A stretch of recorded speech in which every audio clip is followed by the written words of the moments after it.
മുന്നണിമാറ്റ ചർച്ചയിൽ പ്രതികരണവുമായി ജോസ് കെ മാണി രാഷ്ട്രീയ നിലപാട് പലവട്ടം ആവർത്തിച്ച് വ്യക്തമാക്കിയിട്ടുള്ളതാണ്.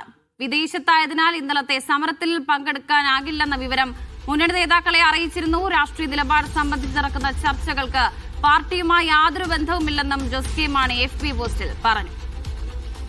സുനിൽ ഐസക് വിവരങ്ങൾ നൽകാനുണ്ട്. സുനിൽ, ഈ മുന്നണി മാറ്റവുമായി ബന്ധപ്പെട്ട വിവാദങ്ങൾ നിരവധിയാണ്. ഇതുമായി ബന്ധപ്പെട്ടപ്പോൾ ജോസ് കെ മാണിയുടെ ഒരു പ്രതികരണം വരുന്നുണ്ട്. പക്ഷേ ഈ നടക്കുന്ന വിവാദങ്ങൾക്ക് മറുപടിയായോ ഈ ഫേസ്ബുക്ക് പോസ്റ്റിലൂടെ?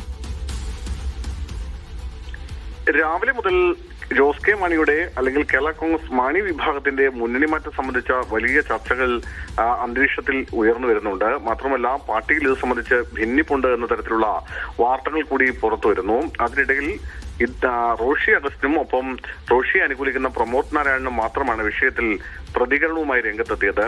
അതായത് LDF തന്നെ ഉറച്ചു നിൽക്കുമെന്നായിരുന്നു ഇരുവരുടെയും പ്രതികരണം. എന്നാൽ ജോസ് കെ മാണിയെ അനുകൂലിക്കുന്ന മറ്റ് 3 MLA മാരോ ഇക്കാര്യത്തിൽ ഏതെങ്കിലും ഒരു പ്രതികരണവുമായി എത്തിയിരുന്നില്ല. അതും വലിയ അഭ്യൂഹങ്ങൾക്ക് വഴിവെച്ചിരുന്നു. അതിനിടയിലാണ് ദുബായിലുള്ള ജോസ് കെ മാണി തന്റെ ഫേസ്ബുക്ക് പോസ്റ്റിലൂടെ വളരെ ചെറിയൊരു പ്രതികരണം നടത്തിയിരിക്കുന്നത്.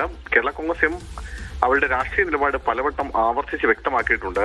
തനിക്ക് ഒഴിവാക്കാനാകാത്ത ചില ആവശ്യങ്ങളുണ്ടായിരുന്നു. അതുകൊണ്ടാണ് ഇപ്പോൾ കേരളത്തിന് പുറത്തേക്ക് യാത്ര ചെയ്യേണ്ടി വരുന്നത്. ഇതുകൊണ്ട് തിരുവനന്തപുരത്ത് ഇന്നലെ ഇടതുമുന്നണി സംഘടിപ്പിച്ച സമരപരിപാടിയിൽ പങ്കെടുക്കാൻ കഴിഞ്ഞില്ല. ഈ വിവരം മുന്നണി നേതാക്കളെ മുൻകൂട്ടി അറിയിച്ചു.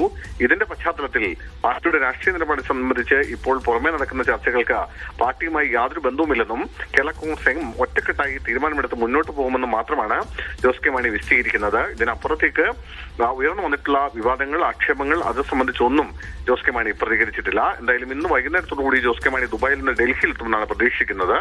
അവിടെ നിന്ന് ഇക്കാര്യത്തിൽ പ്രതികരണം ഉണ്ടാകുമെന്നാണ് പ്രതീക്ഷ.